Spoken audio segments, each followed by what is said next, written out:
Hello my dear students, मैं राहुल सिंह एक बार फिर से आपका स्वागत करता हूं डेफिनेट सक्सेस पाठशाला पर। और आज के इस वीडियो में हम अपना चैप्टर कंटिन्यू करेंगे। हमने अपना हिस्ट्री का फर्स्ट चैप्टर स्टार्ट किया था, the rise of nationalism in Europe. ठीक है, इस चैप्टर का हम अगला पार्ट पढ़ने वाले हैं, the making of nationalism in Europe. ठीक है, इसके पहले तक हमने क्या पढ़ा? इसके पहले तक हमने ये पढ़ा कि नेशनलिज्म क्या होता है, नेशन कैसे बनते हैं या नेशन क्या होता है। ठीक है, और इसका जो सबसे पहला एक्सप्रेशन था फ्रेंच रेवोल्यूशन, हमने फ्रेंच रेवोल्यूशन के बारे में पढ़ा कि कैसे फ्रांस में जो लीडर्स थे, जो रेवोल्यूशनरीज थे, उन्होंने क्या क्या मेजर्स एंड प्रैक्टिसेस अडॉप्ट किए, जिसके कारण लोगों में कॉमन बिलोंगिंगनेस की फीलिंग या कॉमन आइडेंटिटी की फीलिंग डेवलप हुई। ठीक, लेकिन अब हमको क्या पढ़ना है इसके आगे कि भाई अदर कंट्रीज के बारे में क्या, वहां पर क्या हुआ, क्या क्या प्रोसेसेस और इवेंट्स हुए जिनके कारण नेशनलिज्म इमर्ज हुआ यूरोप में। ठीक है, तो हम थोड़ा सा बैकवर्ड्स जाएंगे, फ्रेंच रेवोल्यूशन से थोड़ा सा और पहले जाएंगे और हम 17th एंड 18th सेंचुरी की बात करेंगे कि 17th और 18th सेंचुरी में यूरोप में कोई नेशन स्टेट्स नहीं हुआ करती थी। ठीक है, 17th और 18th सेंचुरी में यूरोप में क्या हुआ करता था? Kingdoms, duchies and cantons. ठीक है, क्या हुआ करते थे? Kingdoms, duchies and cantons. और इन किंगडम्स में, डचीज में और कैंटोन्स में ये क्या है भाई? ये यूनिट्स, जैसे हमारे यहाँ होता है ना, कंट्री है उसमें स्टेट्स हैं, उसमें सिटीज हैं, उसी तरह से किंगडम्स, डचीज और कैंटोन्स हैं। इनका जो साइज है वो अलग अलग है। ठीक है, अब नेशन स्टेट्स तो नहीं थी। कब की बात कर रहे हैं हम? 18th सेंचुरी के पहले की बात कर रहे हैं। ठीक है, सॉरी मिड 18th सेंचुरी के पहले की है ना, क्योंकि अपन देखते हैं second half of the 18th century में फ्रांस एक नेशन बन जाता है। ठीक है, तो यदि हम मिड 18th सेंचुरी के यूरोप का एक मैप देखते हैं तो हमें क्या नजर आता है कि कोई नेशंस जैसे हमें आज नजर आते हैं उस समय ऐसे नहीं थे। फ्रांस तो दिख रहा है लेकिन आपको और अदर कंट्रीज नहीं नजर आएंगी। जैसे कि आप देखो यहां पर हमें कोई इटली, एक इटालियन नेशन नजर नहीं आ रहा है। फ्रांस तो दिख रहा है लेकिन जर्मनी कोई नेशन नजर नहीं आ रहा है। ऑस्ट्रिया और हंगरी जैसे कोई कंट्रीज नजर नहीं आ रही हैं। तो यहां पर हमको कोई, जो आज जैसे हमें यूरोप का मैप दिखता है वैसे कोई कंट्रीज यहां नजर नहीं आ रही। पूरा यूरोप किंगडम्स, डचीज और कैंटोन्स में डिवाइडेड था। ठीक है, और यहां पर हम बात करें यदि eastern Europe and central Europe की, ठीक है, eastern Europe and central Europe की बात कर रहे हैं तो ये हो गया यहां पर eastern Europe and central Europe. ये इस तरफ वेस्टर्न यूरोप हो गया। ये किसके कंट्रोल में था? ऑटोक्रेटिक मोनार्कीज के कंट्रोल में था। ठीक है, यहां पर ऑटोक्रेटिक मोनार्कीज रूल कर रही थी और यहां पर कौन रह रहे थे? Diverse population. यहां पर खासतौर से हम ये ब्रिटेन की बात नहीं कर रहे हैं, ये इंग्लैंड हो गया, वेल्स हो गया, यहां पर स्कॉटलैंड हो गया, आयरलैंड हो गया, ये सब मिला के हम जानते हैं ग्रेट ब्रिटेन बनता है। यहां की बात नहीं कर रहे। यहां पर ऑटोक्रेटिक मोनार्की का रूल नहीं है। यहां पर हम देखते हैं कि 16th सेंचुरी से ही यहाँ पर चेंजेस आने लगे थे। 17th सेंचुरी से काफ़ी सारे चेंजेस आ गए थे ब्रिटेन में। इसलिए हमने बात करी यहाँ पर ईस्टर्न यूरोप और सेंट्रल यूरोप की कि यहाँ पर ऑटोक्रेटिक मोनार्कीज का रूल है। और इन ऑटोक्रेटिक मोनार्कीज में ये जो किंगडम्स हैं या डचीज या कैंटोन्स हैं, यहाँ पर कैसे लोग रह रहे हैं? डाइवर्स लोग रह रहे हैं, बहुत डाइवर्सिटी है। अब डाइवर्सिटी कैसे है, जरा इसकी बात करते हैं। डाइवर्सिटी की हम बात करते हैं तो देखते हैं कि अलग अलग लैंग्वेज बोलने वाले लोग रह रहे थे, अलग अलग एथनिक ग्रुप्स रह रहे थे। ठीक है, और इनके बीच में कोई कॉमन आइडेंटिटी नहीं है। ठीक है, they did not see themselves as sharing common identity. ठीक, कॉमन आइडेंटिटी शेयर नहीं करते थे, डिफरेंट लैंग्वेजेस बोलते थे और डिफरेंट एथनिक ग्रुप्स को बिलोंग करते थे। अब इस चीज को समझने के लिए एक एग्जाम्पल दिया हुआ है हैब्सबर्ग एम्पायर का। हैब्सबर्ग एम्पायर जो ऑस्ट्रिया और हंगरी रीजन पर रूल किया करता था, इस हैब्सबर्ग एम्पायर में हम देखते हैं कि बहुत सारे डिफरेंट रीजन्स हैं और इनमें बहुत सारे डिफरेंट लोग रहते हैं। अब कौन कौन से डिफरेंट रीजन्स हैं, कौन कौन से डिफरेंट लोग यहां पर रहते हैं, जरा उसकी बात हम करते हैं। सबसे पहले लिंग्विस्टिक बेसिस पर हम देखते हैं। देखो यहां से क्वेश्चन फ्रेम हो सकता है कि मिड 18th सेंचुरी के पहले की यदि हम बात करते हैं तो मिड 18th सेंचुरी के पहले क्या कंडीशन थी यूरोप की, उस पर कैसे क्वेश्चन बनेगा कि what was the condition of Europe before 18th century या बिफोर 19th सेंचुरी।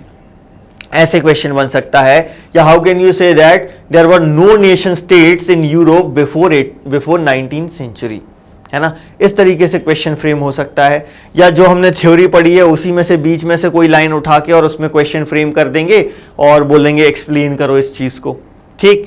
तो यहां हम देखते हैं कि ऑस्ट्रिया और हंगरी यानी जो हैब्सबर्ग एम्पायर है, यहां पर डिफरेंट लैंग्वेज बोलने वाले लोग रह रहे हैं, और डिफरेंट पीपल का मतलब उनका जो एथनिक ग्रुप है वो डिफरेंट है, ठीक है। अब जरा इनकी बात करते हैं, पहले लिंग्विस्टिक बेसिस पर देखते हैं कि कैसे डिफरेंट लोग हैं, ठीक है ना। तो सबसे पहले हम बात करते हैं अल्पाइन रीजन की। अल्पाइन रीजन हम जानते हैं जहां पर कोल्ड कंडीशंस होती हैं उसको हम अल्पाइन बोलते हैं, है ना। तो ये कोल्ड कंडीशंस वाले कौन कौन से रीजन थे? टायरोल, ऑस्ट्रिया, सुडेंटेनलैंड, ठीक है, इसके अलावा बोहेमिया, ठीक है। इन सारी जगहों पर जो एरिस्टोक्रेसी है वो कौन सी लैंग्वेज बोल रही है? German language. हालांकि याद रखना यूरोप में ज्यादातर एरिस्टोक्रेट्स फ्रेंच लैंग्वेज में बात करते थे, चाहे वो किसी भी कंट्री को बिलोंग करते हों। लेकिन ये जो अल्पाइन रीजन है यहाँ का हैब्सबर्ग एम्पायर का, जिसमें टायरोल, ऑस्ट्रिया, सुडेंटेनलैंड और बोहेमिया ये सारे रीजन्स आते हैं, यहाँ पर जो एरिस्टोक्रेसी है वो जर्मन स्पीकिंग है, प्रीडोमिनेंटली जर्मन स्पीकिंग है, ठीक है। इसके अलावा आप देखें इटालियन स्पीकिंग पॉपुलेशन कहां रह रही है? लोम्बार्डी और वेनेटिया में। हंगरी, यहां पर हम देखते हैं कि आधी पॉपुलेशन जो है वो माग्यार लैंग्वेज बोल रही है, और बाकी की बची हुई जो आधी पॉपुलेशन है वो डिफरेंट टाइप के डायलेक्ट्स बोलती है, अलग अलग डायलेक्ट्स हैं, मतलब कोई एक यहां पर कोई लैंग्वेज फिक्स नहीं है, ठीक है। और गलीसिया जो एक जगह है यहां पर हैब्सबर्ग एम्पायर में, वहां पर पोलिश लैंग्वेज में बात करने वाले एरिस्टोक्रेट्स रह रहे हैं। देखो डाइवर्सिटी, कितनी सारी लैंग्वेज मिल गई, एक जर्मन, दूसरा इटालियन, तीसरी माग्यार, चौथे ये डायलेक्ट्स भी हैं बहुत सारे, और पांचवी ये पोलिश लैंग्वेज है। अलग अलग लैंग्वेज में बात करने वाले लोग यहां पर रह रहे हैं, ठीक। अब इनकी एथनिक आइडेंटिटीज भी अलग अलग हैं, यानी कि इनका जो कल्चर है, कल्चर भी अलग अलग है, ठीक है। जरा देखते हैं कौन कौन से कल्चर्स को फॉलो करने वाले लोग यहां पर रह रहे हैं। तो यहां पर जो डोमिनेंट ग्रुप्स हैं, ठीक है, उनकी हम बात करें तो देखें बोहेमियंस हैं, स्लोवाक्स हैं जो नॉर्थ में रह रहे हैं, स्लोवेनियंस हैं, स्लोवेनीज हैं, स्लोवेनीज कहां रह रहे हैं? कार्नियोला में, ठीक है। क्रोएट्स कहां रह रहे हैं? साउथ में। और रोमन्स कहां रह रहे हैं? ईस्ट इन ट्रांसिल्वेनिया में। ये सारे लोग, ये सारे डिफरेंट एथनिक ग्रुप्स हैं जो हैब्सबर्ग एम्पायर में ही रह रहे हैं। तो डाइवर्सिटी है और इनमें कॉमन आइडेंटिटी की फीलिंग नहीं है। जब कॉमन आइडेंटिटी की फीलिंग नहीं है तो फिर ये एक साथ कैसे रह रहे हैं? यहां से भी एक क्वेश्चन बनता है, ऐसी क्या चीज थी जिसके कारण ये सब लोग एक साथ एक जगह रह रहे थे जबकि उनके बीच में कॉमन आइडेंटिटी थी ही नहीं? तो वो क्या चीज थी जो इनको जोड़कर रख रही थी? वो था इनका किंग, है ना। तो ये अपने किंग के प्रति वफादार थे, इसीलिए ये लोग एक साथ रह पा रहे थे, है ना। तो ये डिफरेंसेस जो है ना, ये आसानी से खत्म नहीं होते। ऐसे लोगों के बीच में जो सेंस ऑफ पॉलिटिकल यूनिटी है ये प्रमोट करना आसान नहीं होता है। सेंस ऑफ पॉलिटिकल यूनिटी बहुत मुश्किल से आता है ऐसे लोगों में, लेकिन फिर भी ये सब एक साथ रह रहे थे। जो टाई था, जो इन सबको एक साथ जोड़ के रख रहा था, इस पूरी डाइवर्स पॉपुलेशन को एक साथ बना के रखा हुआ था, वो क्या था? Common allegiance to the emperor. यही एक चीज है जिसके कारण ये सब एक साथ रह रहे थे। अब एक साथ रह रहे हैं राजा के कारण, लेकिन क्वेश्चन क्या है, इनमें नेशनलिज्म की फीलिंग कैसे आई? मतलब इनमें कॉमन आइडेंटिटी की फीलिंग कैसे क्रिएट हुई, इसके बारे में मेनली हमको पढ़ना है, ठीक है। तो अब जरा इस पर फोकस करते हैं। इसको समझने के लिए हमें थोड़ा सा यूरोप की जो सोसाइटी है उसको समझना होगा, ठीक है, कि कौन से सोशल ग्रुप में ये नेशनलिज्म की फीलिंग इमर्ज हुई। तो देखो शुरुआत से ही मैं आपको बता देता हूँ, नेशनलिज्म की फीलिंग इमर्ज हुई मिडिल क्लास में, लेकिन मिडिल क्लास हमेशा से नहीं थी। मिडिल क्लास इमर्ज हुई बाद में। पहले सोसाइटी में कौन से ग्रुप्स हुआ करते थे? दो ग्रुप्स थे, एरिस्टोक्रेसी एंड फार्मर्स, ठीक है। ये दो मेन ग्रुप थे। बाद में ये मिडिल क्लास इमर्ज हुई, है ना। पहले तो क्या थी? एरिस्टोक्रेसी थी और फार्मर्स थे। मिडिल क्लास बाद में इमर्ज हुई। तो ये जो एरिस्टोक्रेसी है ये सोशली और पॉलिटिकली बहुत ज्यादा स्ट्रांग थी, ठीक है। इसको कह रहे हैं, यहां पर एक टर्म यूज किया गया लैंडेड एरिस्टोक्रेसी। लैंडेड एरिस्टोक्रेसी का मतलब क्या है, जो लैंड ओनिंग कम्युनिटी है, जिनके पास जमीन है ना। तो ये एरिस्टोक्रेट्स जो है ना, इनके पास जमीन थी और ये डोमिनेट कर रहे थे पूरे कॉन्टिनेंट पर, पूरे यूरोपियन कॉन्टिनेंट पर डोमिनेट कौन कर रहा है, एरिस्टोक्रेसी, ठीक है। एरिस्टोक्रेसी डोमिनेटिंग है। हालांकि इनकी पॉपुलेशन बहुत कम है, सबसे कम पॉपुलेशन किसकी है, एरिस्टोक्रेट्स की, ठीक है। लेकिन उसके बावजूद भी ये डोमिनेट कर रहे थे, ठीक। अब रीजन क्या था डोमिनेट करने का, हम जानते हैं कभी भी यदि कोई ग्रुप डोमिनेट कर रहा है उसका रीजन होता है उस ग्रुप के लोगों में जो यूनिटी है वो, है ना। तो ये जो एरिस्टोक्रेट्स हैं ये भी यूनाइटेड थे। कैसे यूनाइटेड थे, यूनिटी का रीजन क्या था, यहां से भी क्वेश्चन बन सकता है कि जो members of this class aristocracy जो हैं दे वर यूनाइटेड, हाउ। इसको हम समझते हैं जरा कि यूनिटी के लिए इन्होंने क्या क्या चीजें मतलब वहां पर कॉमन थी जिसके कारण इनमें यूनिटी। सबसे पहली चीज है कॉमन वे ऑफ लाइफ। देखो यहां से एक क्वेश्चन ये बन गया कि एरिस्टोक्रेसी डोमिनेटिंग क्यों थी, इसका आंसर क्या होगा, क्योंकि इनमें यूनिटी है। सिंपल, एक यदि मार्क का क्वेश्चन आता है तो उसमें हम बता देंगे एरिस्टोक्रेसी के डोमिनेटिंग होने का रीजन क्या था, यूनिटी। देखो ये सीखने वाली चीज है यहां पर। यदि यूनिटी होगी तो पॉपुलेशन मायने नहीं रखती, पॉपुलेशन कम भी होगी तब भी आप लोग स्ट्रांग रहेंगे। यूनिटी होना जरूरी है। जिन लोगों में यूनिटी नहीं होती, भले उनकी पॉपुलेशन बहुत ज्यादा ही क्यों ना हो, वो कमजोर होते, जैसे कि फार्मर्स के साथ हुआ। चूंकि ये यूनाइटेड नहीं थे, उनमें यूनिटी नहीं थी, इसीलिए ये एरिस्टोक्रेट्स उनको डोमिनेट कर पा रहे थे। लेकिन एरिस्टोक्रेट्स की पॉपुलेशन सबसे कम थी यूरोप में, उसके बावजूद भी ये रूल कर रहे थे क्योंकि ये यूनाइटेड हैं। तो ये यूनिटी होना बहुत जरूरी है। स्टार लगा लो बिल्कुल कि यदि हमको स्ट्रांग बनना है तो यूनाइटेड रहना पड़ेगा, तभी हम स्ट्रांग बन सकते हैं। यदि हम डिवाइड हो गए तो हम कभी स्ट्रांग नहीं बन सकते, हम वीक हो जाएंगे और दूसरे हम पर हावी हो जाएंगे और वो हम पर रूल करेंगे, ठीक है। अब ये यूनिटी कैसे आई थी इन एरिस्टोक्रेट्स में, सबसे पहला रीजन था कॉमन वे ऑफ लाइफ। हालांकि इसमें रीजनल डिफरेंसेस थे, ठीक है, लेकिन एक कॉमन वे ऑफ लाइफ था। क्या कॉमन वे ऑफ लाइफ में, आप देखो कि कंट्री साइड में क्या है, एस्टेट्स हैं इनके पास। एस्टेट मतलब जमीन भी है, घर भी है और उस जमीन पर काम करने के लिए लोग भी हैं जिनसे वो फ्री में काम करवा रहे हैं, सर्वडम है क्योंकि वहां पर, ठीक है। तो एस्टेट्स हैं इनके पास कंट्री साइड यानी कि रूरल एरियाज में, है ना। बहुत सारे लोग हैं ना, कंट्री साइड का मतलब ये मत समझना कंट्री के साइड में, कंट्री साइड का मतलब क्या होता है, रूरल एरियाज। तो रूरल एरियाज में इनके पास एस्टेट्स हैं और सिटी में भी इनके पास हाउसेस हैं जो हम टाउन हाउसेस बोलते हैं जिनको। तो ये कॉमन वे ऑफ लाइफ, एक लग्जूरियस लाइफ ये लोग जी रहे हैं, है ना। इसके कारण ये यूनाइटेड थे। एक रीजन समझ में आ गया, कॉमन वे ऑफ लाइफ, ठीक है। दूसरे रीजन की बात करते हैं। दूसरा रीजन क्या था, दूसरा रीजन था इनका कि इनमें कॉमन टाइज का मेन रीजन था शादी, है ना।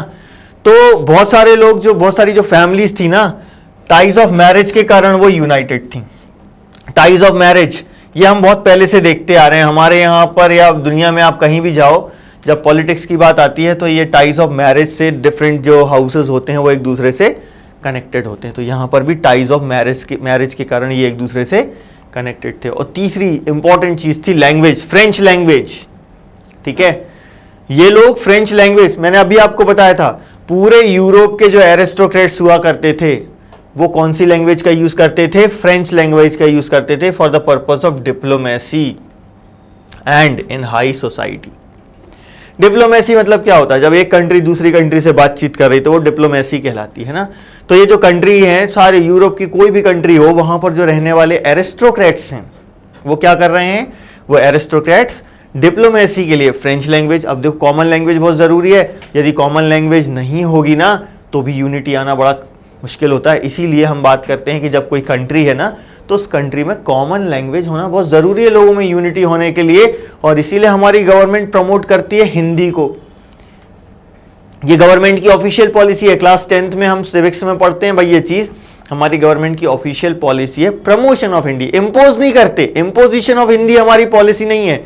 जबरदस्ती नहीं थोप रहे हम किसी पे, लेकिन हमारी गवर्नमेंट प्रमोट करती है हिंदी को। क्यों? क्योंकि कॉमन लैंग्वेज होती है तो लोगों में यूनिटी होती है और नेशनलिज्म की फीलिंग यानी कॉमन आइडेंटिटी की फीलिंग और स्ट्रांग होती है। तो यहाँ पर ये लोग इसीलिए चूंकि फ्रेंच लैंग्वेज का यूज कर रहे थे डिप्लोमेसी के लिए, इसीलिए ये लोग यूनाइटेड थे। तो 3 मेन रीजंस देखे इनकी यूनिटी के हमने, common way of life, common language and marriage के जो टाइज होते हैं, है ना। हमारे यहाँ भी हम देखते हैं बहुत पहले से। सबसे पुराना जो मुझे याद आ रहा है वो है चंद्रगुप्त मौर्य के टाइम का, है ना। सेल्यूकस निकेटर जब हार गए तो उन्होंने अपनी बेटी की शादी चंद्रगुप्त मौर्य से की थी, जिससे इंडियंस और ग्रीक्स के बीच में रिलेशंस बहुत अच्छे हो गए थे, है ना। तो टाइज ऑफ मैरिज बहुत इंपॉर्टेंट, एक पॉलिटिकल कनेक्शन बनाने के लिए बहुत इंपॉर्टेंट चीज होती है, ठीक है। तो ये न्यूमेरिकली तो बहुत स्मॉल थे नंबर्स में, लेकिन ये सबसे ज्यादा स्ट्रांग थे। सबसे ज्यादा पॉपुलेशन किसकी थी? पीजेंट्स की। हालांकि ये पीजेंट्स जो हैं ये यूनाइटेड नहीं है भाई। पीजेंट्स की यूनिटी नहीं होने के कारण हम देखते हैं कि ये परेशान है। अब क्या कंडीशन है पीजेंट्री की? इसमें भी ईस्ट यूरोप और वेस्ट यूरोप की कंडीशन अलग अलग है ना। ईस्ट यूरोप और सेंट्रल यूरोप की कंडीशन अलग है और वेस्ट यूरोप की अलग है। यहां पर हम देखते हैं कि जो सेंट्रल यूरोप और ईस्ट यूरोप है, central Europe and east Europe, ठीक है। सेंट्रल एंड ईस्ट यूरोप में कंडीशन क्या है? जो लैंड है, लैंड ओनर कौन है? कोई नोबल है। और वहां पर काम कौन कर रहे हैं? कोई सर्व्स काम कर रहे हैं। सर्व्स मतलब कौन है भाई? एक तरीके के बॉन्डेड लेबर हैं। एग्जैक्टली बॉन्डेड लेबर तो नहीं कहेंगे, बट हाँ एक तरीके के बॉन्डेड लेबर हैं ये। हमने क्योंकि 9th क्लास में पढ़ा था कि जो फार्मर्स हैं they were obliged to work in the fields in the houses of nobles, है ना, जिसे हमने सिस्टम ऑफ ऑब्लिगेशन कहा था, उसी में ये सर्वडम आता है। These farmers were forced to work on a particular field of a noble. ये यहाँ का कैरेक्टरिस्टिक फीचर था सर्फडम, है ना। तो यदि हम ईस्ट यूरोप और सेंट्रल यूरोप की बात करें तो यहाँ क्या कंडीशन है? ईस्ट यूरोप और सेंट्रल यूरोप में लैंड ओनिंग पैटर्न जो है वो कैसा है? एस्टेट्स हैं, वास्ट एस्टेट्स हैं जो नोबल्स की हैं, and they are cultivated by serfs. West Europe यानी कि ब्रिटेन की कंडीशन ऐसी नहीं है। वहां पर क्या है? स्मॉल ओनर्स हैं या टेनेंट्स हैं, यानी कि जो किसान हैं वो टेनेंट है, यानी किराए पर जमीन ले रहा है, उस पर खेती कर रहा है, या फिर वो उसका खुद की जमीन है लेकिन छोटी सी जमीन है, लेकिन वो खुद की है उसकी, वो स्मॉल ओनर है। ये सारी कंडीशंस अपन देखते हैं यूरोप में लैंड ओनिंग में। किसमें? फार्मर्स में, ठीक है। तो ईस्ट यूरोप और सेंट्रल यूरोप की कंडीशन अलग है और वेस्ट यूरोप की कंडीशन अलग है, ठीक है। अब वेस्टर्न पार्ट की बात करें, western part and part of central Europe, यहां पर क्या हुआ? वेस्ट में सबसे पहले इंडस्ट्रियलाइजेशन हुआ, यानी ब्रिटेन में, ठीक है। वेस्ट में और सेंट्रल यूरोप में इंडस्ट्रियलाइजेशन हुआ, लेकिन अलग अलग समय पे। सबसे पहले कहां हुआ? वेस्ट में, यानी ब्रिटेन में सबसे पहले second half of the 18th century में यहां पर इंडस्ट्रियलाइजेशन हुआ। इंडस्ट्रियल प्रोडक्शन एंड ट्रेड, ये दो चीजें हैं जिसने दुनिया बदल दी। इंडस्ट्रियलाइजेशन एंड ट्रेड, ट्रेड करने के लिए ही ब्रिटिशर्स इंडिया आए थे, है ना। और इंडस्ट्रियलाइजेशन हो गया जब ब्रिटेन में, तो उसके कारण हमारे इंडिया की जो इकोनॉमी थी वो क्रैश हो गई, और ब्रिटेन की जो इकोनॉमी थी वो बूम कर रही थी। क्यों कर रही थी? क्योंकि इनको अमेरिका भी मिल गया था, वहां से भी इनको गोल्ड और सिल्वर मिल रहा था, जिसका ये यूज कर रहे थे ट्रेड के लिए। इंडस्ट्रियलाइजेशन हुआ, ट्रेड हुआ, इसके कारण क्या हो रहा है? नए टाउन्स इमर्ज हो रहे हैं, ठीक है, और एक नई कमर्शियल क्लास इमर्ज हो रही है।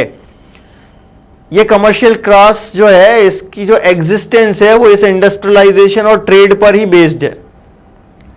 यानी मार्केट में जो डिमांड है, ठीक है, मार्केट के लिए जो प्रोडक्शन हो रहा है, उस पर ही इस कमर्शियल क्लास की एग्जिस्टेंस डिपेंडेंट है। अब इस कमर्शियल क्लास में आप देखोगे दो ग्रुप हैं, एक है वर्किंग क्लास और एक है मिडिल क्लास, ठीक है। वर्किंग क्लास की बात करते हैं अपन। वर्किंग क्लास कौन? जो मजदूर काम कर रहा है। और मिडिल क्लास कौन? जो इंडस्ट्रीज का ओनर है। तो आज के जैसा नहीं है कि इंडस्ट्री का ओनर मिडिल क्लास का पर्सन नहीं है। आज जो है हम इंडस्ट्रियलिस्ट को अपर क्लास मानते हैं, ऐसा नहीं। पहले इंडस्ट्रियलिस्ट, बिजनेसमैन एंड प्रोफेशनल्स, ये जो थे ना, ये कायम अकाउंट होते थे मिडिल क्लास में। प्रोफेशनल्स को तो हम आज भी मिडिल क्लास में ही मानते हैं, जो भी प्रोफेशनल्स हैं उनको हम मिडिल क्लास मानते हैं। हालांकि हमारी जो मिडिल क्लास की डेफिनेशन है वो क्लियर नहीं है, ठीक है ना। कोई व्यक्ति यदि जॉब कर रहा है, 40-50 हजार रुपए की जॉब कर रहा है और बेंगलोर जैसी सिटी में रह रहा है, तो मिडिल क्लास नहीं मान सकते आप उसको। वो लोअर क्लास का व्यक्ति है, यदि 60-70 हजार रुपए कमा रहा है तब भी वो लोअर क्लास का है, क्योंकि बेंगलोर जैसी सिटी में इतना खर्चा रहता है कि 60-70 हजार रुपए महीना कुछ भी नहीं होता है ना। तो हमारी डेफिनेशंस क्लियर नहीं है, सिटीज के हिसाब से, अलग अलग जगहों के हिसाब से अलग अलग आपकी डेफिनेशन हो जाएगी, क्योंकि अलग अलग जगहों पर रहने का खर्चा भी तो अलग अलग है। आप खर्चा करने के बाद कुछ सेव कर पा रहे हो तो मिडिल क्लास अपन मान सकते हैं, लेकिन कुछ बचा ही नहीं पा रहा है, उल्टा हर महीने उधार लेना पड़ रहा है, तो काहे की मिडिल क्लास, है ना। तो यहां पर हम क्या देखते हैं कि ये जो मिडिल क्लास है ना, इसमें नेशनलिज्म की फीलिंग इमर्ज हुई, ना ही पीजेंट्री में और ना ही एरिस्टोक्रेसी में। इंडस्ट्रियलाइजेशन के कारण, जो कि इंग्लैंड में शुरू हुआ, कब हुआ? Second half of the 18th century, यानी कि 1750s के बाद। ये सेकेंड हाफ होता है 1751 से लेके अपन बात करें,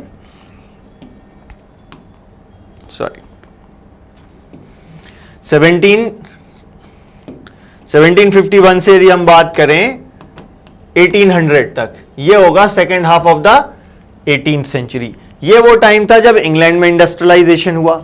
हालांकि फ्रांस, जर्मनी और जो अदर कंट्रीज हैं वहां पर कब हुआ? 19th सेंचुरी में, ठीक है। 19th सेंचुरी में हुआ, जर्मनी वगैरह में, फ्रांस वगैरह में, यहाँ 19th सेंचुरी में हुआ। इंग्लैंड में कब हुआ? Second half of the 18th century, जिससे एक वर्किंग क्लास पॉपुलेशन इमर्ज हुई और एक मिडिल क्लास, जिसमें इंडस्ट्रियलिस्ट है, बिजनेसमैन है और प्रोफेशनल है। ये वो लोग थे जिनमें नेशनलिज्म की फीलिंग आई, ठीक है। ये मिडिल क्लास में नेशनलिज्म की फीलिंग इमर्ज हुई, ठीक है। तो सेंट्रल यूरोप और ईस्ट यूरोप की यदि हम बात करते हैं, तो यहां पर हमने क्या देखा कि इंडस्ट्रीज का नंबर बहुत कम था 19th सेंचुरी तक, है ना। तो सेंट्रल यूरोप और ईस्ट यूरोप में 19th सेंचुरी तक ये जो नंबर था मिडिल क्लास का, है ना, इट वॉज वेरी स्मॉल, ठीक है। लेकिन वेस्ट यूरोप में इनका नंबर बढ़ चुका था, और ये जो एजुकेटेड मिडिल क्लास है, देखो 19th सेंचुरी में आई ना यहां पर बाकी की कंट्रीज में, और इसीलिए हमने देखा 19th सेंचुरी में ही तो नेशनलिज्म इमर्ज हुआ था। जब मिडिल क्लास इमर्ज हुई तभी नेशनलिज्म इमर्ज हुआ, क्योंकि ये जो एजुकेटेड लिबरल मिडिल क्लास है, इसमें नेशनल यूनिटी का आइडिया इमर्ज हुआ following the abolition of aristocratic privileges. हमने देखा था फ्रेंच रेवोल्यूशन से कि एरिस्टोक्रेटिक प्रिविलेजेस खत्म हो गए थे, है ना। और जैसे ही एरिस्टोक्रेटिक प्रिविलेजेस खत्म हुए, पहले लड़ाई ये थी एरिस्टोक्रेटिक प्रिविलेजेस खत्म करने हैं, हमें फ्रीडम और इक्वालिटी चाहिए, और फिर ये जो मिडिल क्लास है ना, इसमें ये नेशनल यूनिटी का फीलिंग डेवलप हुआ, नेशनलिज्म का फीलिंग डेवलप हुआ। तो इनके लिए नेशनलिज्म का मतलब क्या था?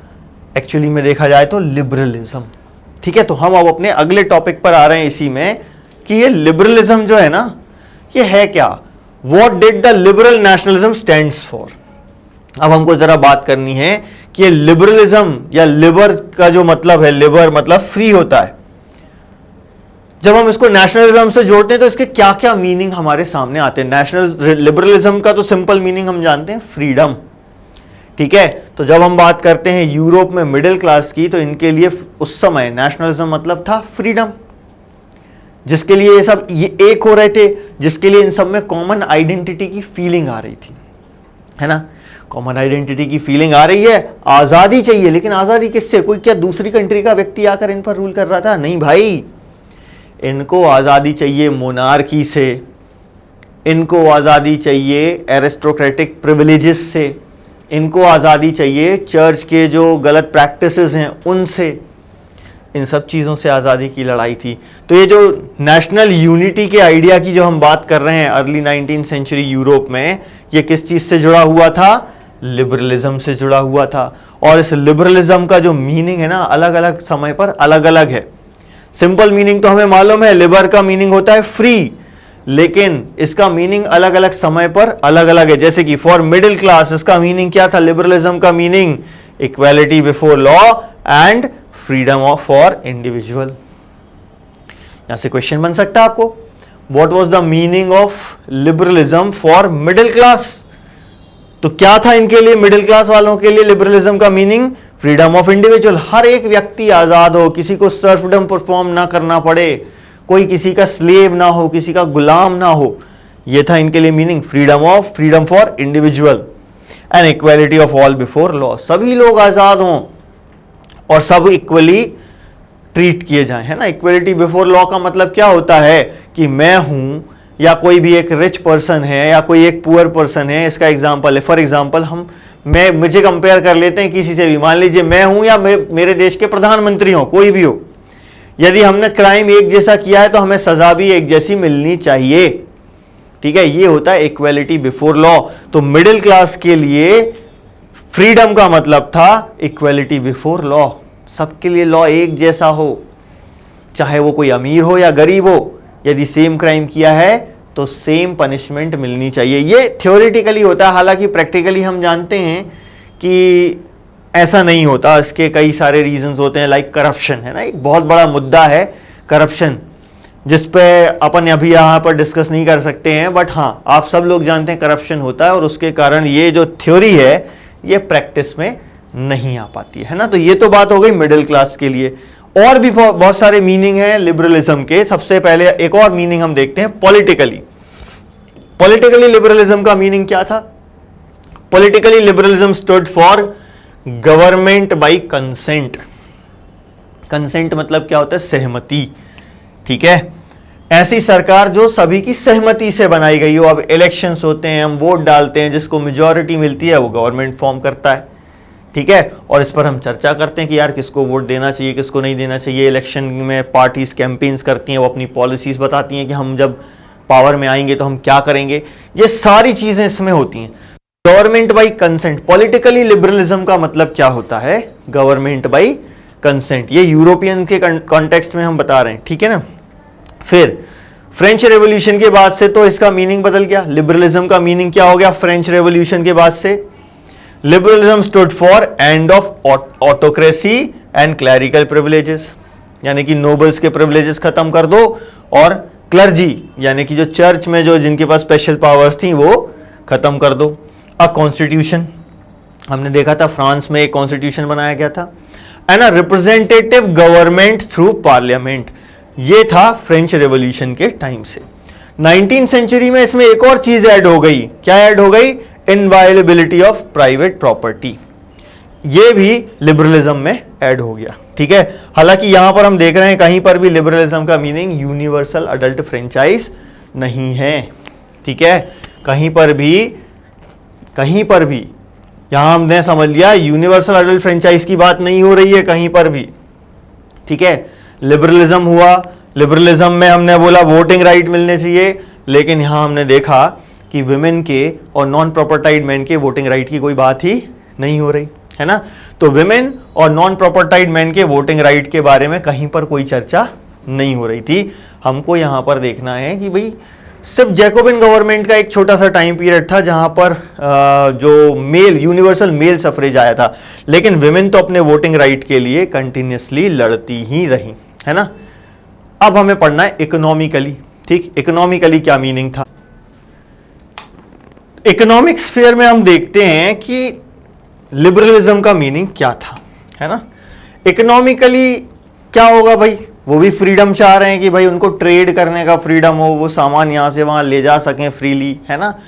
तो यही यहां इकोनॉमिक स्फीयर में भी हम वही देखते हैं। लिबरलिज्म का मीनिंग क्या होता है कि मार्केट फ्री हो, है ना। तो फ्रीडम ऑफ मार्केट, ठीक है, एक चीज।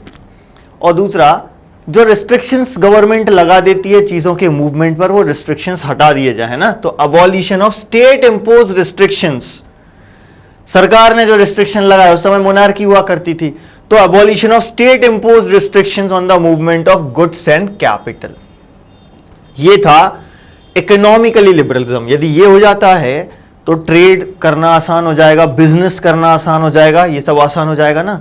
तो इकोनॉमिक स्फीयर में लिबरलिज्म का मीनिंग क्या था, freedom of markets and abolition of state impose restrictions on the movement of goods and capital, ठीक है।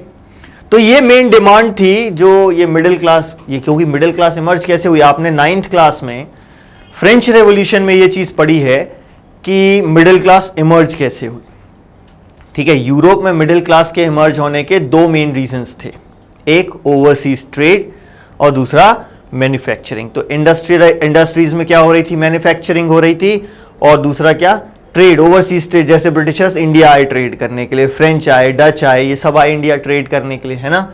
तो हमने क्या देखा, ये 19वीं सेंचुरी जो है, इसमें जो ये मिडिल क्लास इमर्ज हो रही थी ना, इसकी एक स्ट्रॉन्ग डिमांड क्या थी कि इकोनॉमिक स्फीयर में भी लिबरलिज्म होना चाहिए, यानी मार्केट्स फ्री होना चाहिए, और गवर्नमेंट ने जो रिस्ट्रिक्शंस लगाए हैं गुड्स और कैपिटल के मूवमेंट पर, वो हट जाना चाहिए।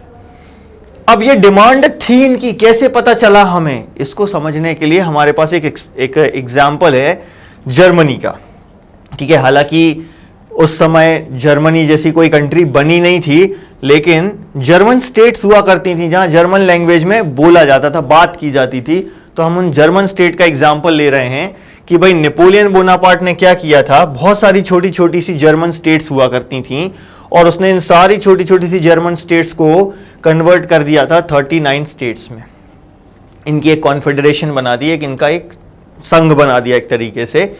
और ये 39 जर्मन स्टेट्स जो हैं, यहां पर क्या हो रहा था, हर एक जगह पर, मान लो एक व्यक्ति को एक जर्मन स्टेट से दूसरी में जाना है। यहां एक एग्जांपल दिया हुआ है 1833 का। 1833 क्यों दिया, क्योंकि 1833 तक ये समस्या थी, 1833 के बाद ये समस्या सॉल्व कर ली गई। तो 1833 तक हम क्या कह रहे हैं कि ये जो 39 जर्मन स्टेट्स हैं, इनकी खुद की करेंसीज हैं, इनके खुद के वेट्स एंड मेजर्स हैं, ठीक है। तो 1833 में मान लो कोई एक ट्रैवलर है जो हैम्बर्ग से न्यूरमबर्ग जा रहा है कोई चीज बेचने के लिए, ठीक है। तो बीच में उसको 11 कस्टम बैरियर्स मिलेंगे। कस्टम बैरियर्स मतलब क्या है, जहां पर आपको टैक्स पे करना पड़ेगा। जब आप एक कंट्री से दूसरी कंट्री में कोई सामान ले जाते हो, तो वहां जो आपको टैक्स पे करना पड़ता है वो कस्टम ड्यूटी कहलाती है। तो बीच में 11 कस्टम बैरियर हैं, जहां हर एक जगह कम से कम 5% कस्टम ड्यूटी देनी पड़ रही है। मान लो हर जगह 5% दे रहे हैं, तो हैम्बर्ग से न्यूरमबर्ग पहुंचते पहुंचते तक तो 55% उसने टैक्स ही पे कर दिया। अच्छा, टैक्स तो पे किया, चलो ठीक है, इसमें टाइम भी बहुत लगेगा। टाइम क्यों लगेगा, क्योंकि हर जगह वेट्स एंड मेजर्स अलग हैं। अब इसको समझाने के लिए हम एक एग्जांपल लेते हैं एली का, जो कि एक यूनिट होती है लेंथ मेजर करने की, ठीक है। कि एक एली है, मान लो ये कोई कपड़ा बेचने जा रहा है। कपड़ा बेचने के लिए उसको कपड़ा नापना पड़ेगा, क्योंकि हर जगह उसको टैक्स देना पड़ रहा है, हर जगह उसको कस्टम ड्यूटी पे करनी पड़ रही है ना। तो इसमें टाइम भी बहुत ज्यादा लग रहा है। क्यों, क्योंकि हर जगह इनकी ये जो यूनिट है ना, इसका मेजरमेंट अलग अलग है। फॉर एग्जांपल जैसे ये एली है, यदि हम एली की बात करें जो टेक्सटाइल में यूज की जाती है, फ्रैंकफर्ट में आपको एक टेली कितना मिलेगा, 54.7 सेंटीमीटर। मेंस में कितना हो गया, वही 55.1 सेंटीमीटर। न्यूरमबर्ग में 65.6 सेंटीमीटर और फेरीबर्ग में 53.5 सेंटीमीटर। देखो है एक ही यूनिट एली, लेकिन सब जगह इसका मेजरमेंट अलग अलग है ना। तो इसीलिए बहुत टाइम लगता था। एक तो टाइम कंज्यूमिंग भी है कैलकुलेशंस, और ऊपर से टैक्स भी ज्यादा था।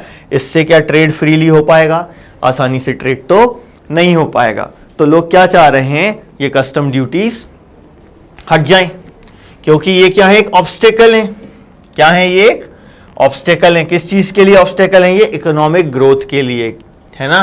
तो ये ऑब्स्टेकल हटाना है ताकि इकोनॉमिक एक्सचेंज सही से हो सके और ग्रोथ सही से हो सके। तो ये जो न्यू कमर्शियल क्लास है ना, ये क्या चाह रहे हैं, क्या डिमांड है इनकी, किस चीज के लिए आर्ग्यू कर रहे हैं ये लोग, क्या डिमांड कर रहे हैं, creation of a unified economic territory. अब नेशनली एक हो या ना हो, राजा एक हो या ना हो, ये कह रहे हैं कि यूनिफाइड इकोनॉमिक टेरिटरी बना दो ताकि unhindered movement of goods, people and capital हो सके। बिना रुकावट के गुड्स, पीपल एंड कैपिटल का मूवमेंट हो सके। इसके लिए इनको क्या चाहिए, एक यूनिफाइड इकोनॉमिक टेरिटरी। अब देखो कॉमन बिलोंगिंगनेस की फीलिंग दिख रही है यहां पर, एक इकोनॉमिक नेशनलिज्म आ रहा है, और इस इकोनॉमिक नेशनलिज्म के कारण हम देखेंगे ब्रॉडर नेशनलिस्ट सेंटिमेंट्स डेवलप होते हैं। अब यही चीज पाने के लिए वो जो जर्मन स्टेट्स थी ना, 39 जर्मन स्टेट्स, उन्होंने क्या किया, उन्होंने एक कस्टम यूनियन बना ली अपनी, है ना। उसको क्या बोला, ज़ॉल्वरीन, है ना। जर्मन लैंग्वेज में कस्टम यूनियन को क्या बोल देते हैं, ज़ॉल्वरीन। तो ये कब फॉर्म हुई, 1834 में, ठीक है। प्रूशिया जो कि एक जर्मन स्टेट हुआ करती थी, अब हमें अब यूरोप के नक्शे में कहीं प्रूशिया नजर नहीं आएगा। प्रूशिया बाकी सारी जर्मन स्टेट्स के साथ मर्ज होके क्या बन गया, अब जर्मनी बन गया, है ना। ये हम इसी चैप्टर में आगे पढ़ेंगे। तो 1834 में प्रूशिया ने इनिशिएटिव लिया और बाकी की जो जर्मन स्पीकिंग स्टेट्स थी उन्होंने भी इसको ज्वाइन किया और इन्होंने मिलकर एक कस्टम यूनियन बना ली जिसे क्या कहा जाता है, ज़ोल्वेरिन। यहां से भी क्वेश्चन बन जाएगा, what do you mean by Zollverein, या write a short note on Zollverein. तो आपको लिखना पड़ेगा 1834 में बनी कस्टम यूनियन होती है, प्रूशिया के इनिशिएटिव पर बनाई गई। और इस कस्टम यूनियन ने क्या किया, जो ट्रेड पर बैरियर्स थे वो हटा दिए। यूनियन ने क्या किया, अबॉलिश टैरिफ बैरियर्स, जो 11 जगहों पर अपन ने पढ़ा था अभी बैरियर लगा हुआ है, मतलब कि टैक्स देना पड़ रहा है, वो टैरिफ बैरियर्स हटा दिए, हर जगह कस्टम ड्यूटी नहीं देनी पड़ रही। और दूसरा क्या किया, reduce the number of currencies. हर एक की अपनी करेंसी थी, तो 30 से ज्यादा करेंसीज थी, है ना। तो this custom union, this Zollverein reduce the number of currencies from over 30 to 2। 30 से ज्यादा करेंसीज थी, उनको घटाकर कितना कर दिया इनने, 2 कर दिया। ठीक है, तो ये जो एक इकोनॉमिक नेशनलिज्म इमर्ज हो रहा है। अच्छा, इसमें एक बहुत इंपॉर्टेंट रोल रेलवेज का भी है। रेलवेज डेवलप हो रहा था, रेलवेज डेवलप नहीं होता तो इतना तेजी से ये गुड्स और कैपिटल को मूव नहीं कर पाते, लोगों को मूव नहीं कर पाते। चूंकि इस समय रेलवेज भी डेवलप हो रहा था तो ये मूवमेंट करना पॉसिबल भी था, इसीलिए ये डिमांड आ रही है कि एक यूनिफाइड इकोनॉमिक टेरिटरी बनाओ। तो हमने इसलिए देखा एक इकोनॉमिक नेशनलिज्म डेवलप हुआ। प्रॉफिट कमाना चाह रहे हैं, पैसा कमाने के चक्कर में अच्छे से ट्रेड कर सके, उसके चक्कर में कॉमन आइडेंटिटी की फीलिंग डेवलप हो रही है। तो एक इकोनॉमिक नेशनलिज्म के कारण हम क्या देखते हैं, वाइडर नेशनलिस्ट सेंटिमेंट्स की ग्रोथ हो रही है, हो रही है ना। तो नेशनलिज्म कैसे आ रहा है, हमें समझ में आया कि इसका मीनिंग क्या है, लिबरलिज्म। पॉलिटिकली इसका मीनिंग क्या था, इकोनॉमिकली इसका मीनिंग क्या था, सिंस फ्रेंच रेवोल्यूशन इसका मीनिंग क्या था, और मिडिल क्लास के लिए इसका मीनिंग क्या था। अब हमें क्या पढ़ना है, वो इवेंट्स पढ़ने हैं। ये हमने क्या पढ़ी, अभी प्रोसेस की बात कर ली कि कैसे नेशनलिज्म की फीलिंग आई, ठीक है, और किस में आई। अब हमें इवेंट्स पढ़ने हैं कि भैया कैसे ये नेशनलिज्म डेवलप हुआ। तो इसकी शुरुआत हम देखेंगे कहां से होती है, इसकी शुरुआत होती है, फिर से हम आएंगे अपनी 1815 पर, क्योंकि इसके पहले की स्टोरी आप 9th क्लास में पढ़ चुके हैं। तो भाई 1815 में क्या हुआ था, हम यहां देखते हैं कि 1815 में नेपोलियन बोनापार्ट, जो कि बैटल ऑफ वाटरलू में हार चुका था, ठीक है, कंजर्वेटिव रिजाइम स्टैब्लिश होने लगी, नेपोलियन बोनापार्ट हार चुका है। अब ये कंजर्वेटिव रिजाइम क्या होती हैं, जरा इसके बारे में अपन को समझना है ना। तो ये एक स्टेटमेंट हमको याद रखना है, ये बहुत इंपॉर्टेंट चीज है ना। 9th में भी आपने पढ़ी थी, यहां पर फिर से हम इसके बारे में पढ़ रहे हैं। क्या याद रखना है कि after the defeat of Napoleon Bonaparte in 1815 European governments were driven by a spirit of conservatism. अब ये कंजर्वेटिज्म होता क्या है, ये हम 9th क्लास में पढ़ चुके हैं, जब हम रशियन रेवोल्यूशन पढ़ रहे थे, है ना, socialism in Europe and Russian revolution, ये चैप्टर हमने पढ़ा है। उस चैप्टर में हमने कंजर्वेटिव्स कौन होते थे ये पढ़ा था, कि जो पुरानी जो रीति रिवाज होते हैं उनमें जो बिलीव करते हैं, है ना, या ऐसा कहें जो चेंज नहीं चाहते, है ना। आपने 9th में जो पढ़ा था वो क्या था, जो चेंज नहीं चाहते, ठीक है। हालांकि फ्रेंच रेवोल्यूशन के बाद इनकी सोच में भी बदलाव आया था और इनको ये समझ में आ गया था कि चेंज को रोका नहीं जा सकता, ठीक है, चेंज को रोका नहीं जा सकता, इनको समझ में आ गया था। तो ये ग्रेजुअल चेंज की बात कर रहे थे। तो यहां पर यदि हम कंजर्वेटिज्म की बात करें तो ये क्या है, एक पॉलिटिकल फिलॉसफी है जो ट्रेडिशंस में, एस्टैब्लिश्ड इंस्टीट्यूशंस में, इनमें बिलीव करती है, और ये ग्रेजुअल चेंज की बात करते हैं, ये सडन चेंज की बात नहीं करते, है ना। तो 1815 के बाद पूरे यूरोप में जो गवर्नमेंट्स एस्टैब्लिश हो रही थी वो किस तरीके की गवर्नमेंट्स थी, कंजर्वेटिव गवर्नमेंट्स एस्टैब्लिश हो रही थी, ठीक है।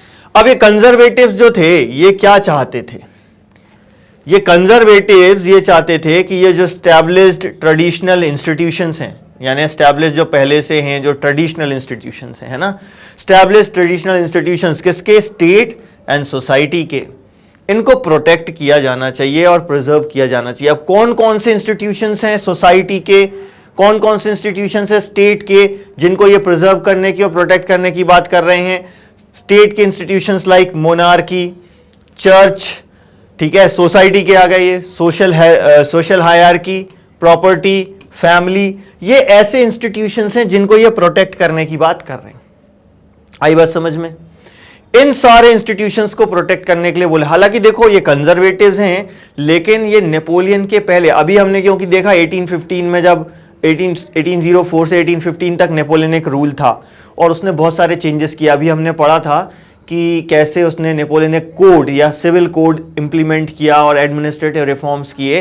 तो ये कंजर्वेटिव्स नेपोलियन ने जो चेंजेस किए उनको खत्म करके वापस जाना नहीं चाह रहे कि पहले जैसा बिल्कुल कर दें, जो रेवोल्यूशन के पहले का टाइम था वैसा करना नहीं चाह रहे हैं, लेकिन फिर भी ये चेंजेस चाह रहे हैं। क्या चेंजेस चाह रहे हैं, है ना? ये मॉडर्न होना चाह रहे हैं। देखो हमने कॉन्ट्रोडिक्टरी बात कर दी अपन ने, एक ये कि एक तरफ तो ये कंजर्वेटिव्स हैं और कंजर्वेटिव्स चेंज नहीं चाहते, लेकिन यहां पर हम बात क्या कर रहे हैं कि ये मॉडर्न होना चाहते हैं।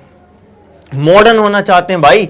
यदि हमने बोल दिया कि मॉडर्न होना चाहते हैं तो फिर ये कंजर्वेटिव्स कहां रहे, है ना? लेकिन यहां पर ये ध्यान रखना है कि ये जो कंजर्वेटिव्स हैं ये पहले जैसी सोसाइटी चाह रहे हैं, लेकिन प्री रेवोल्यूशनरी डेज जैसी नहीं, यानी फ्रेंच रेवोल्यूशन के पहले जैसी नहीं। नेपोलियन ने जो चेंजेस इनिशिएट किए थे, इनको रियलाइज हो गया था कि जो चेंजेस नेपोलियन ने इनिशिएट किए हैं वो मोनार्की को और स्ट्रांग बना सकते हैं, ठीक है? तो ये मॉडर्नाइजेशन चाह रहे थे कि मॉडर्नाइज होना चाह रहे हैं, लेकिन इनके लिए मॉडर्नाइजेशन का मीनिंग क्या था ये समझना है अपन को, ठीक है? क्योंकि मॉडर्नाइज होना जरूरी है। मॉडर्नाइज नहीं होंगे तो जो मोनार्की है वो वीक हो जाएगी, जो स्टेट पावर जो और ज्यादा इफेक्टिव होनी चाहिए वो वीक हो जाएगी। तो मॉडर्नाइज होना बहुत जरूरी है। तो मॉडर्नाइज होने के लिए क्या करना पड़ेगा भाई? इनके लिए मॉडर्नाइज का मतलब क्या था ये समझना बहुत जरूरी है हमारे लिए। मॉडर्नाइज होने का मीनिंग, यहां से क्वेश्चन बनेगा, what was the meaning of being modern for conservatives? भाई कंजर्वेटिव्स हैं जो चेंज नहीं चाहते और हम बोल रहे हैं मॉडर्न, तो कॉन्ट्रडिक्शन तो है, लेकिन फिर भी ये गलत नहीं है। ये मॉडर्न होना चाह रहे हैं किस चीज में? ये चाहते हैं, ये कंजर्वेटिव्स किस में? फॉर्म ऑफ गवर्नमेंट में, कि भैया हम मोनार्की चाहते हैं, तो ये फॉर्म ऑफ गवर्नमेंट में तो ये कंजर्वेटिव्स हैं, ठीक है? लेकिन आर्मी चाहिए मॉडर्न, क्योंकि यदि मॉडर्न आर्मी नहीं होगी तो कोई भी आके इनको हरा देगा आसानी से और इनका रूल खत्म हो जाएगा। तो एक मॉडर्न आर्मी, एफिशिएंट ब्यूरोक्रेसी। भाई ब्यूरोक्रेसी के दम पर ही कोई कंट्री चलती है और डेवलप होती है ना? ब्यूरोक्रेट्स कौन होते हैं? जो टॉप लेवल के गवर्नमेंट ऑफिसर्स होते हैं, जो सेक्रेटरीट्स में बैठते हैं, जो देश चलाते हैं, सरकार चलाते हैं एक तरीके से, ये ब्यूरोक्रेट्स होते हैं, है ना? तो एफिशिएंट ब्यूरोक्रेसी, मॉडर्न आर्मी, इन दोनों की मदद से ही तो चलेगा ना देश, है ना? तो मॉडर्न आर्मी चाहिए, एफिशिएंट ब्यूरोक्रेसी चाहिए, डायनेमिक इकोनॉमी चाहिए। स्टैग्नेंट इकोनॉमी से काम नहीं चलेगा। डायनेमिक इकोनॉमी चाहिए भाई, कि डिमांड और सप्लाई के हिसाब से, कितनी डिमांड है उसके हिसाब से सप्लाई में चेंजेस आए। डिमांड सप्लाई का कर्व जो बनता है, इकोनॉमिक्स की जो स्टूडेंट हैं वो ज्यादा बेहतर समझ पाएंगे कि भैया ये डिमांड और सप्लाई में बैलेंस बनाना है। स्टैग्नेंट इकोनॉमी नहीं होनी चाहिए, डायनेमिक इकोनॉमी चाहिए। और abolition of feudalism and serfdom, ये सारी चीजें हैं मॉडर्नाइज होने का मतलब। इनके लिए मॉडर्नाइज होने का मतलब समझ में आ गया? क्वेश्चन बन जाएगा यहां से, what was the meaning of being modern for conservatives? So for conservatives, being modern means a modern army, efficient bureaucracy, dynamic economy, abolition of feudalism and serfdom. ये सारी चीजें हैं, तो ये कह रहे हैं मॉडर्न हो जाएंगे। और इससे क्या होगा? फायदा क्या होना है? ऑटोक्रेटिक मोनार्कीज जो हैं यूरोप की, वो और ज्यादा स्ट्रॉन्ग हो जाएंगी, स्ट्रेंथन हो जाएंगी। इसके लिए ये मॉडर्नाइज होना चाह रहे थे, ठीक है? अब इसकी शुरुआत कहां से हुई? 1815 से। आ गए कहानी पे अपन, जहां पर नेपोलियन हारा। नेपोलियन के हारने तक की कहानी हमने 9th क्लास में पढ़ी है कि 1804 में वो रूलर बना। थोड़ा सा छोटा सा एक पैराग्राफ था, हालांकि डिटेल में नहीं दिया हुआ था, लेकिन 1815 तक हम पढ़ चुके, ठीक है? नेपोलियन बोनापार्ट हार गया। कई सारी कंट्रीज ने मिलकर नेपोलियन को हराया। तो जिन्होंने मिलकर हराया था ना, अब वो बोले कि यार अपन सब मीटिंग करते हैं, अब समझते हैं कि नेपोलियन ने जो कुछ किया है, जो कह सकते हैं ना कि जो चेंजेस लाया वो यूरोप में, उन चेंजेस को कैसे हम खत्म करें। तो 1815 में नेपोलियन बोनापार्ट के हारने के बाद जिन कंट्रीज ने उनको हराया था, Britain, Russia, Prussia and Austria, ये मेन थी उसमें से। इनके अलावा और भी कंट्रीज थी बस, बट ये मेन थी, Britain, Russia, Prussia and Austria. इनने मिलकर नेपोलियन को हराया था और इन सब ने मीटिंग करी।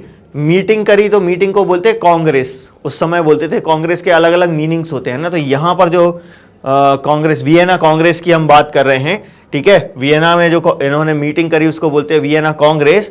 तो यहां पर उन्होंने जो मीटिंग करी उसको वियना कांग्रेस हमने कहा।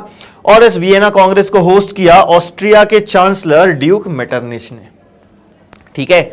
ये वियना कांग्रेस किसने होस्ट की? ड्यूक मेटरनिच ने। ये नाम याद रखना, अभी बार बार रिपीट होगा ये नाम, ड्यूक मेटरनिच।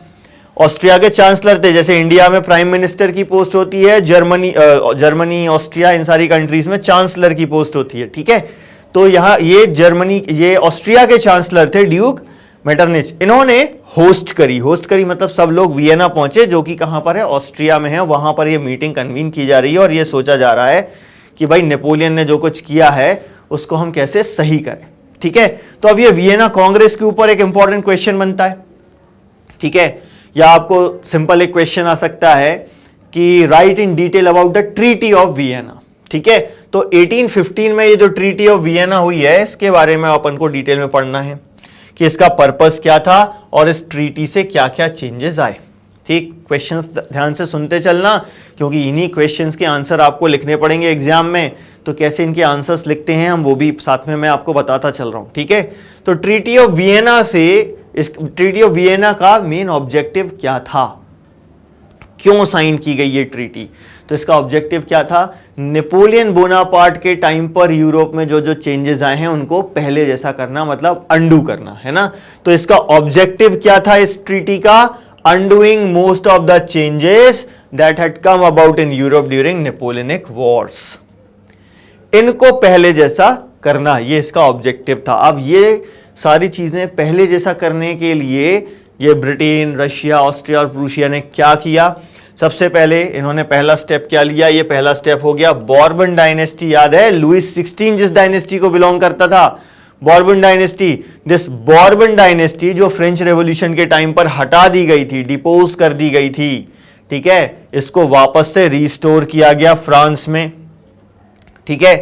और फ्रांस की जो टेरिटरीज थी उनको डिवाइड कर दिया गया। नेपोलियन ने जिन जिन टेरिटरीज पर कब्जा कर लिया था ना, नेपोलियन ने जिन जिन को कब्जे में ले लिया था, एनेक्सेशन कर लिया था जिन जिन टेरिटरीज का, उनको डिवाइड कर दिया गया। बहुत सारी छोटी छोटी सी नई कंट्रीज आसपास एस्टैब्लिश की गई ताकि फ्रांस फिर से एग्रेसिव ना हो सके, है ना। तो क्या किया गया? Series of states were set up on the boundaries of France. क्यों? To prevent French expansion in future. इसके लिए अब कौन कौन सी कंट्रीज स्टैब्लिश की गई, जरा उस पर फोकस करते हैं। ध्यान से सुनिएगा, अब कौन कौन सी कंट्रीज स्टैब्लिश की गई डायरेक्शन के साथ हमको याद रखना है, ठीक है। सबसे पहले फ्रांस के नॉर्थ में किंगडम ऑफ नीदरलैंड्स बनाया गया। फ्रांस के नॉर्थ में क्या किया गया? किंगडम ऑफ नीदरलैंड्स बनाया गया भाई, ठीक है। अब इसमें बेल्जियम भी था उस समय। आज का आप मैप उठाओगे तो फ्रांस के नॉर्थ में आपको बेल्जियम और नीदरलैंड्स दो कंट्रीज दिखेंगी। पहले एक सिंगल कंट्री थी किंगडम ऑफ नीदरलैंड्स, लेकिन 1830s में बेल्जियम में भी रिवोल्ट हुआ और बेल्जियम जो है एक इंडिपेंडेंट कंट्री बन गई, है ना। तो ये कहां सेट किया गया? नॉर्थ में, ठीक है। हम बात करते हैं साउथ की, तो जेनोवा में पेडीमाउंट को मर्ज कर दिया गया साउथ में, है ना। पेडीमाउंट अभी हम पढ़ेंगे, जहां पर ये एक इटालियन स्टेट थी, है ना, लेकिन इसको काय में मर्ज कर दिया गया है? अभी जेनोवा में मर्ज कर दिया गया है, ठीक है। जेनोवा में ही अभी हम देखेंगे एक इटालियन रेवोल्यूशनरी थे गियुसेप्पे मैजनी, उनका बर्थ हुआ और इटली के यूनिफिकेशन के लिए उन्होंने काम किया। तो याद रखेंगे पेडीमाउंट जो है वो मर्ज कर दिया है जेनोवा में, फ्रांस के साउथ में। तो एक हमने बता दिया नॉर्थ और एक बता दिया साउथ, ठीक है।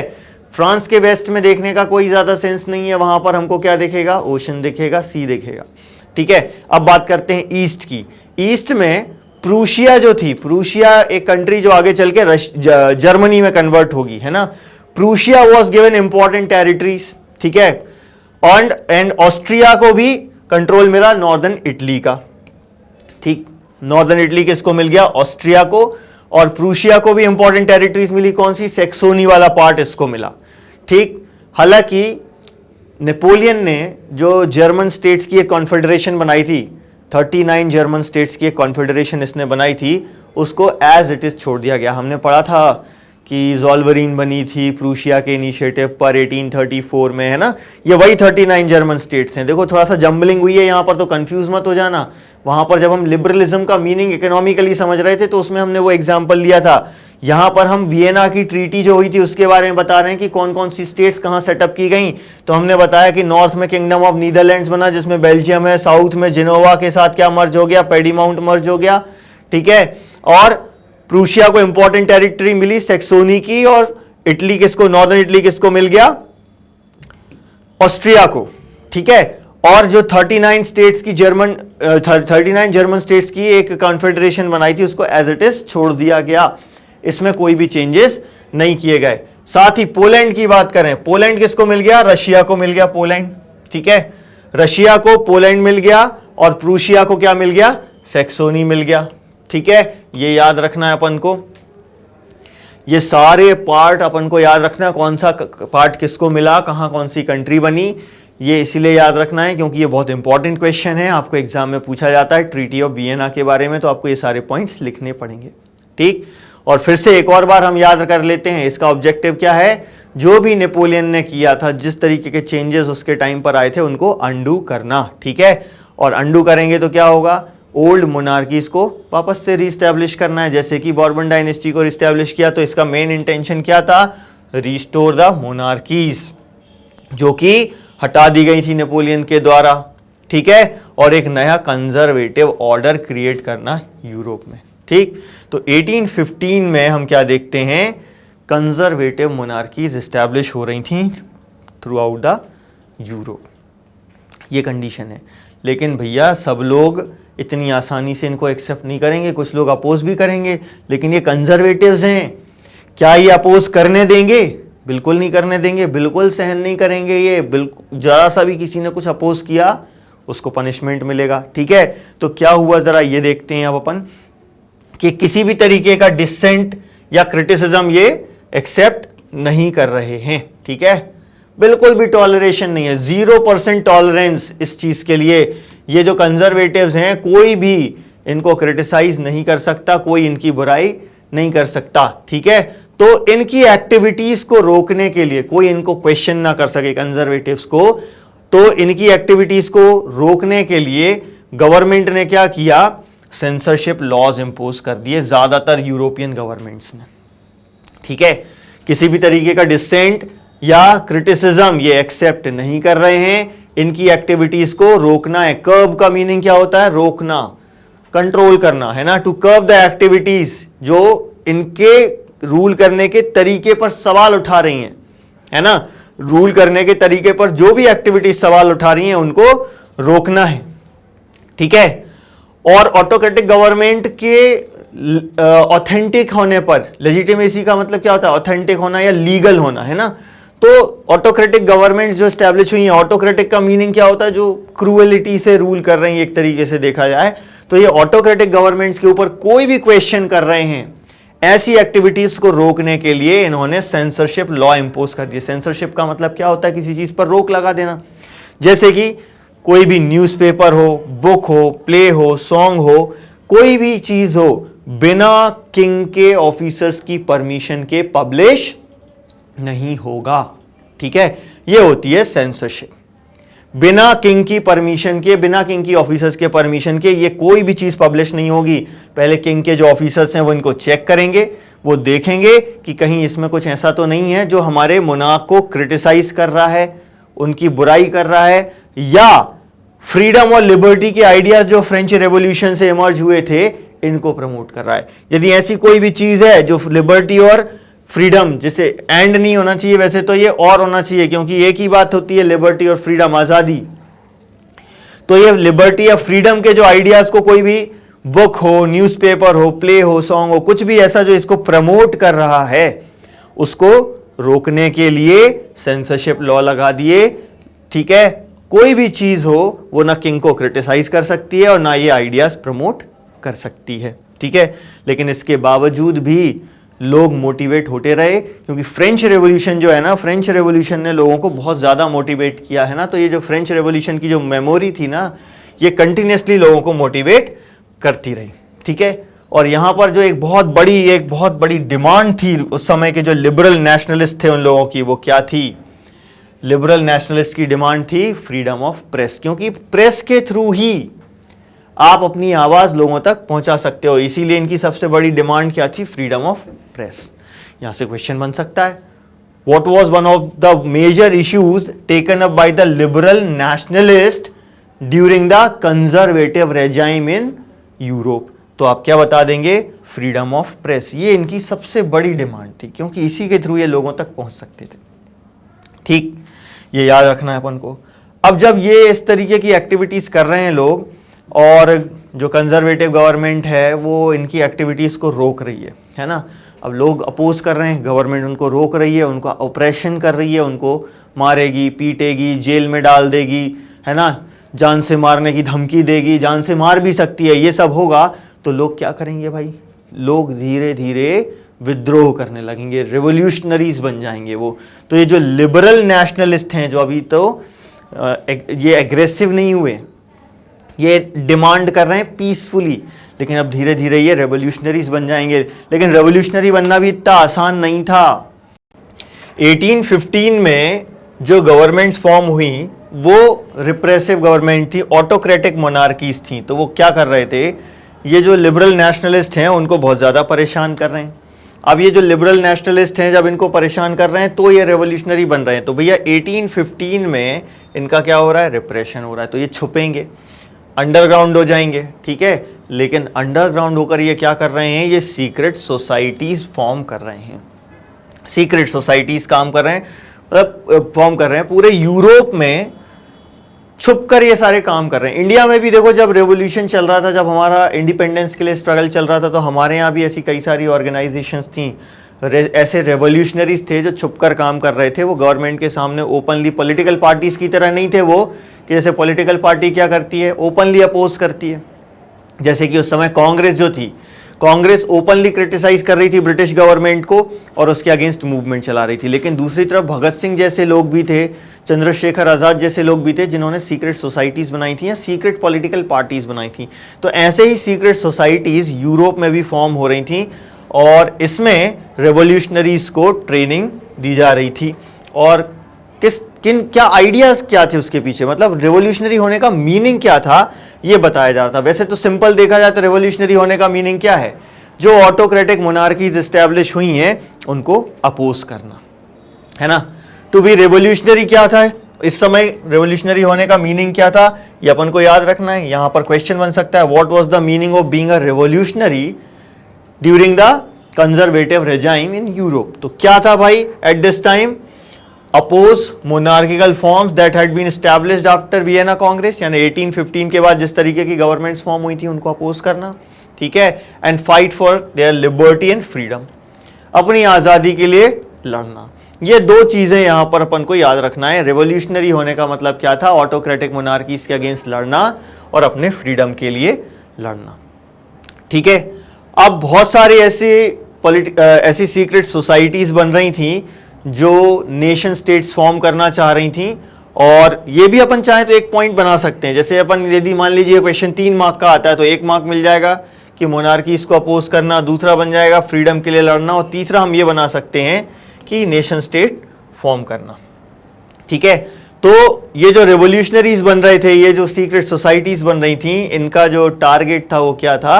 नेशन स्टेट फॉर्म करना, क्योंकि इनका ये मानना था कि जब नेशन स्टेट फॉर्म होगी तभी फ्रीडम मिलेगा, तभी आज़ादी इनको मिल पाएगी, ठीक है।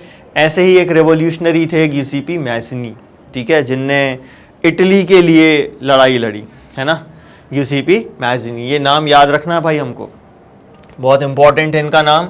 हमारे यहाँ के कई सारे रेवोल्यूशनरीज ने गियुसेप्पे मैज़िनी की आइडियोलॉजी पढ़ी और उससे इंस्पायर हुए, है ना। भगत सिंह भी उनमें से एक थे जिन्होंने लेनिन, गियुसेप्पे मैज़िनी, इन सब ने जो कुछ बोला उसको पढ़ा, इनकी किताबें पढ़ी और उससे वो भी इंस्पायर हुए। तो ये एक इटालियन रेवोल्यूशनरी थे। इनका बर्थ हुआ था जिनोवा में 1807 में, है ना। अभी हमने पढ़ा था जिनोवा वाज मर्ज्ड विद पेडीमाउंट, ये हमने ट्रीटी ऑफ वियना में अभी पढ़ा था ना कि साउथ में जिनोवा वाज मर्ज्ड विद पेडीमाउंट, है ना। तो जिनोवा जो है ना, ये एक्चुअली में इटली का पार्ट था। ठीक है, इसलिए हमने कहा कि ये एक इटालियन रेवोल्यूशनरी है ना, इटली का पार्ट था ये। ठीक है, तो ये 1804 में इनका बर्थ हुआ। जब सोचने समझने की क्षमता पर्याप्त हो गई तो इन्होंने एक सीक्रेट सोसाइटी ज्वाइन कर ली जिसका नाम था सीक्रेट सोसाइटी ऑफ कार्बोनेरी। ठीक है, और 24 इयर्स की एज में, बहुत कम एज है ना, 24 इयर्स की एज मतलब 1831, 24 इयर्स की एज में 1831 में he was exiled, send into exile. क्यों? एग्जाइल का मतलब क्या होता है? देश निकाला दे देना, कंट्री से बाहर निकाल देना। He was send into exile. क्यों? क्योंकि इन्होंने लिंगुरिया में रेवोल्यूशन करने की कोशिश करी 24 साल की उम्र में, है ना, बहुत कम उम्र थी, लेकिन इस समय तक ये काफी मैच्योर हो चुके थे और ये इटली को एक नेशन स्टेट बनाना चाहते थे। देखो अभी हमने रेवोल्यूशनरीज का टारगेट समझा था, क्या था? नेशन स्टेट बनाना। क्यों बनाना? ताकि फ्रीडम मिल सके, है ना। तो ये इटली को एक नेशन स्टेट बनाना चाहते थे। इसके लिए इन्होंने कुछ सीक्रेट सोसाइटीज भी बनाई, है ना। देश निकाला दे दिया तो इसका मतलब ये नहीं है कि अपने देश के लिए काम नहीं करेंगे, है ना। तो इन्होंने 2 सीक्रेट सोसाइटीज बनाई जो अंडरग्राउंड काम कर रही हैं, चोरी छुपे काम कर रही हैं। कौन सी 2 सीक्रेट सोसाइटी बनाई इन्होंने? पहली बनाई यंग इटली, कहां पर? मर्सेल्स में, और दूसरी बनाई यंग यूरोप इन बर्न। ठीक है, ये 2 सीक्रेट सोसाइटीज इन्होंने बनाई। और इन सीक्रेट सोसाइटीज में कौन ज्वाइन कर रहा है? जो इनकी जैसे सोच वाले लोग थे, जो यंग लोग थे, जो इनके जैसी सोच रखते थे, भले ही वो किसी भी कंट्री के हों, चाहे वो पोलैंड के हों, फ्रांस के हों, इटली के हों, जर्मनी के हों। हालांकि उस समय ये सारी कंट्रीज जो हैं, इनमें से सिर्फ एक ये फ्रांस था जो नेशन स्टेट बन चुका है, बाकी और कोई भी कंट्री नेशन स्टेट नहीं बनी है। ठीक है, तो इनकी आइडियोलॉजी क्या थी, ये सोचते क्या थे? तो मैज़नी की आइडियोलॉजी के बारे में क्वेश्चन बन सकता है कि वो क्या सोचते थे, व्हाट वाज हिज आइडियोलॉजी। तो ये क्या बिलीव करते थे? That God had intended nations to be the natural unit of mankind. Kingdoms नहीं होने चाहिए, डचीज नहीं होने चाहिए, कैंडोन्स नहीं होने चाहिए, ये क्या बोल रहे हैं? नेशन होना चाहिए। नेशन क्या होना चाहिए? मैनकाइंड की बेसिक यूनिट, एक नेचुरल यूनिट होनी चाहिए। यानी कि दुनिया भर में जो भी लोग हैं वो सब अपने अपने नेशंस फॉर्म करें और इन नेशंस के बीच में भी ब्रदरहुड होना चाहिए, है ना। तो चूंकि वो नेशन की बात कर रहे हैं कि सारे लोग कैसे हो, क्या बना लें? नेशन बना लें। क्यों? क्योंकि भगवान की मर्जी है भाई कि नेशन ही होना चाहिए, नेचुरल यूनिट। ठीक है, इसलिए उन्होंने कहा कि ये जो इटली है ना, इटली भी किसी तरीके से छोटे छोटे से किंगडम्स का, डचीज का, किंगडम या डचीज में डिवाइडेड नहीं रह सकता, है ना। तो इसलिए उन्होंने क्या कहा? Italy could not continue to be a patchwork of small states और एंड किंगडम्स। छोटे छोटे से किंगडम्स में डिवाइडेड नहीं रहना चाहिए, इसको एक नेशन बनाना चाहिए। It had to be forge into a single unified republic. Republic की बात कर रहे हैं, एक चीज याद रखना। अब ये रिपब्लिक क्या होता है? रिपब्लिक का मतलब होता है जहां पर हेड ऑफ द कंट्री एक इलेक्टेड पर्सन हो। तो नेशन तो बनाना चाह रहे हैं, साथ में इन्होंने रिपब्लिक बोल दिया। तो रिपब्लिक जैसी बोला तो डेमोक्रेसी साथ में ऐड हो गया, क्योंकि जब हेड इलेक्टेड होगा तो गवर्नमेंट तो इलेक्टेड होगी ही होगी, है ना। तो रिपब्लिक बनाना चाह रहे हैं with in a wider alliance of Nations, जो दूसरे नेशंस के साथ भी अलायंस फॉर्म करे, यानी मित्रता का भाव रखे। ऐसे नेशंस फॉर्म करना चाह रहे थे ये, इटली को एक ऐसा नेशन बनाना चाहते थे। इसीलिए ये इटली का यूनिफिकेशन चाहते थे। इसलिए उन्होंने क्या बोला कि this unification alone could be the basis of Italian liberty. यदि यूनिफिकेशन हो गया तो इटालियंस को आजादी मिल सकेगी। ठीक है, तो इन्होंने जो आइडियोलॉजी दी, इनकी आइडियोलॉजी को फॉलो करते हुए यूरोप की डिफरेंट कंट्रीज में सीक्रेट सोसाइटीज बनी, है ना। सेम वही countries, Germany, France, Switzerland, Poland, इन सभी जगहों पर सीक्रेट सोसाइटीज बन रही हैं। और ये सब क्या कर रहे हैं? अपने देश की आज़ादी के लिए काम कर रहे हैं। ठीक है, और ये मोनार्की को बहुत ज़्यादा अपोज करते थे। यूसीपी मैज़नी जो हैं, उन्होंने मोनार्की को बहुत ज़्यादा अपोज किया और उनका जो डेमोक्रेटिक रिपब्लिक का जो विजन था उससे कंजर्वेटिव्स डर गए। इतने ज़्यादा डरे हुए थे यूसीपी मैज़नी से कि जो ड्यूक मेटरनिच, ऑस्ट्रिया के जो चांसलर थे, जिनके बारे में हमने अभी पढ़ा था, इन्होंने क्या कहा? किसके बारे में? मैज़नी के बारे में, कि he is the most dangerous enemy of our social order. किसने कहा? मेटरनिच ने। यहां से भी क्वेश्चन आएगा, who said this and for whom. ऐसा स्टेटमेंट दे देंगे और क्वेश्चन बन जाएगा। या ऐसा पूछ सकते हैं, what Duke Metternich said about Giuseppe Mazzini, और मान ले दिया एक्सप्लेन करने बोल दिया तो एक्सप्लेन कर सकते हो भाई। सोशल ऑर्डर क्या था उस समय? मोनार्की थी, एस्टेट्स हुआ करती थी, ऑर्डर्स हुआ करते थे। तो सोशल ऑर्डर क्या था? Society was divided into estates and order. तो ये ड्यूक मेटरनिच जो हैं ये गिसिपी मैजिनी के बारे में कह रहे हैं, ही is the most dangerous enemy of our social order. मतलब कि ये मोनार्की के अगेंस्ट हैं, जो एस्टेट्स एंड ऑर्डर्स का सिस्टम है उसके अगेंस्ट है। ठीक है, तो हमको ये याद रखना है कि ये रेवोल्यूशनरीज बनते जा रहे हैं धीरे धीरे। ठीक है, तो रेवोल्यूशनरीज की बात हो गई है भाई, अब तो रेवोल्यूशन की भी बात करनी पड़ेगी अपन को, है ना। तो हम अगले पार्ट में अपने रेवोल्यूशन के बारे में पढ़ेंगे। आज के इस वीडियो में हम यहीं इसको खत्म करते हैं। Thank you very much.